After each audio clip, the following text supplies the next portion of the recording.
শুভ সকাল বন্ধুরা, আশা করি সবাই খুব ভালো আছো। অনেক দিন পর শুরু করলাম। সকালবেলা বারান্দায় আসার সময় দেখলাম আমার পিছু নিয়েছে এই পিচ্চিটা। ওরও সকালটা খুব উপভোগ করতে হবে। আমি তো প্রতিদিনের প্রতিটা সকালই অনেকটা উপভোগ করার চেষ্টা করি। তো সবাইকে আবার আমার জগতে আরেকবার ওয়েলকাম। হ্যাঁ, এটাই তো আমার ছোট্ট একটি জগৎ, তাই না? আর দেখো, আমার বারান্দার চেহারাটা আগে থেকে পাল্টিয়ে ফেলেছি, মানে একটু অন্যরকম করেছি। আগে তো তক্তার উপর সব কিছু রাখতাম, যার কারণে বারান্দাটা এমনিতেই ছোট, আরও ছোট মনে হতো। এখন পটিং সিস্টেম করে এভাবে করেছি, এতে বারান্দাটাও একটু বড় দেখা যায়, আর বারান্দার রেলিংগুলো আরও সুন্দর হয়ে ওঠে। এখানে আমি থানকুনি পাতা লাগিয়েছি। আস্তে আস্তে আমি এই জায়গাগুলো ক্লিন করে ফেলবো। শুধু একটা তক্তা রাখবো, যাতে আমার অবসর সময় এসে এখানে এক কাপ কফি খেতে পারি। গৃহিণী হিসেবে এটাই আমার এতটুকুই চাওয়া। তো এই পুদিনা পাতা লাগিয়েছিলাম রোজার মধ্যে, তো বেশ কয়টা আমরা খেয়েছি, আবার এখন আছে। এটাকেও একটু বোলের মতো এই বোলটায় লাগালাম। তো তারপর চলো আমার সকালের এনার্জি ড্রিঙ্কটা বানিয়ে ফেলি।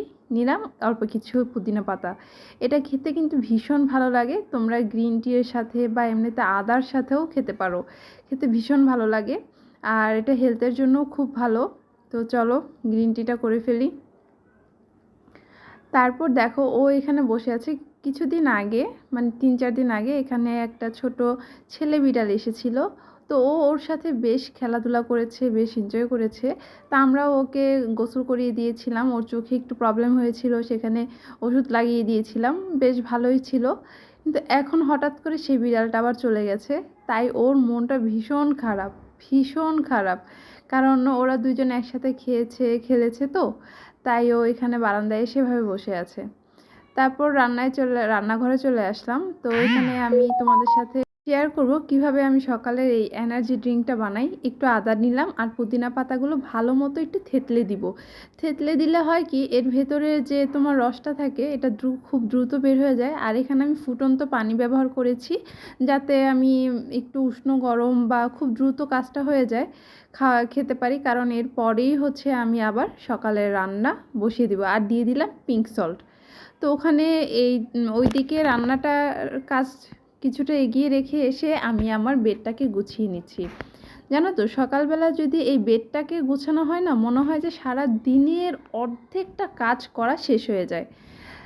আর এই যে আমার বাসার যে পিচ্চিটা বলছি আমি, ও বিছানা বা বেড গুছানো দেখলেই মনে হয় ওর মাথাটা খারাপ হয়ে যায়। ও এতটা এনজয় করে, দেখো কেমন দৌড়াদৌড়ি করছে। আর ওর জন্য এবং আমাদের জন্য আলাদা করে আরেকটা বেড কভার, এটা আমি উপরে বিছিয়ে রাখি, যাতে ও সারাদিন এটার উপর যত যুদ্ধ, যত যা আছে সব করতে পারে। তারপর এদিকে আমি চলে আসলাম আমার সকালের ব্রেকফাস্টটা রেডি করার জন্য। এখানে আমি নিচ্ছি অল্প একটু ইসবগুল।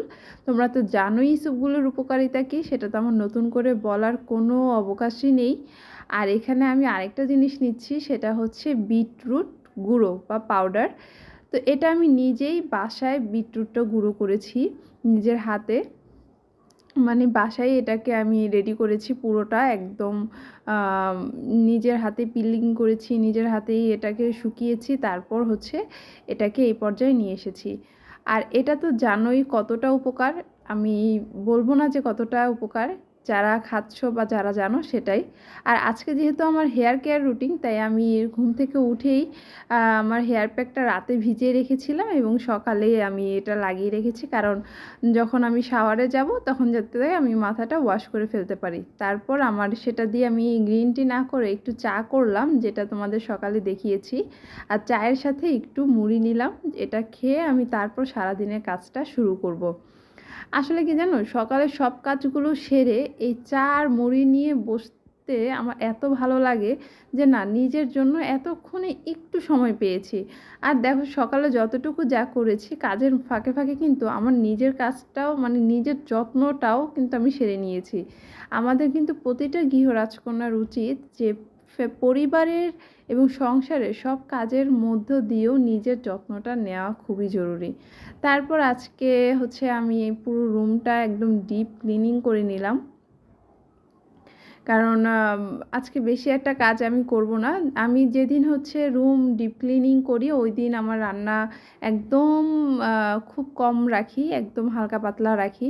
মানে যেদিন প্রতিদিন সব কাজ একসাথে করা সম্ভব হয় না আমাদের অনেকেরই। তো আর বিশেষ করে যারা ঘরে বাইরে দুটো একসাথে সামলাও তাদের তো সম্ভবই হয় না। তারপর সব কাজ শেষ করে আমি চলে যাচ্ছি আমার বাইরের কাজে। তো তারপর এসে তোমাদের সাথে কথা বলছি। বাসায় এসে ঢুকতে না ঢুকতে ওর চিল্লাচিল্লি শুরু। ও বের হয়ে জাস্ট একটু খেলবে আর কিচ্ছু না, বিশ্বাস করো আর কোনো কাজ ওর নেই। ও একটু খেলবে, মানে গেটটা খোলার আগে ওর চিল্লানো শুনেই আমি ভয় পেয়ে গিয়েছিলাম যে কি হয়েছে, হয়তো বা ও পটি করেছে বা ওর অনেক ক্ষুধা লেগেছে, কিন্তু না।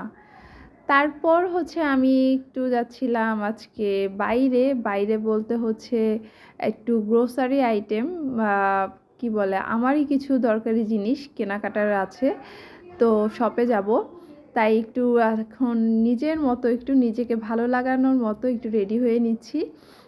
আসলে মেয়েরা শুধু কিন্তু অন্যকে দেখানোর জন্য সাজে না, নিজেকে ভালো লাগার জন্য, নিজেকে নিজে ভালোবাসার জন্য কিন্তু মেয়েরা সেজে থাকে। তাই আজকে আমি একটা ব্ল্যাক, একদম কি বলে, ব্ল্যাক কালারের একটা ড্রেস, সাথে ব্ল্যাক কালার একটা ম্যাচিং ব্যাগ নিয়ে নিয়েছি। তারপর চলো, এবং কি কি শপিং করে নিয়ে এসেছি সেটাও অবশ্যই তোমাদেরকে আমি দেখাবো। তো এখন আমি আমার যেহেতু আমার বাসার কাছে তাই আমি হেঁটেই গিয়েছি। এই যে আমার শপিং, একদম টুকিটাকি সিম্পল জিনিস। যেহেতু আমি ওখানে হচ্ছে কফি বয়ামটা পাইনি, তাই আমি এই দুটো প্যাক নিয়ে এসেছি। এখানে 10টা করে আছে। এমাটা নিয়ে এসেছি, নেসক্যাফেটা পাইনি। তারপর হেয়ার অয়েল, আমার সবচাইতে আহ, খুবই প্রয়োজনীয় জিনিস এই হেয়ার অয়েলটা। আর হচ্ছে এই অ্যালোভেরা জেল। কে কোন কোম্পানি ইউজ করো আমি জানি না, কিন্তু আমার এই অ্যালোভেরা জেলটা আমার খুবই খুবই হচ্ছে আমাকে শ্যুট করে। আর প্রচণ্ড ক্ষুধা লেগেছে, তাই দুটো সিঙ্গারা নিয়ে এসেছি। এই ছিল আমার আজকের দিন। ভালো লাগলে লাইক করে দিও।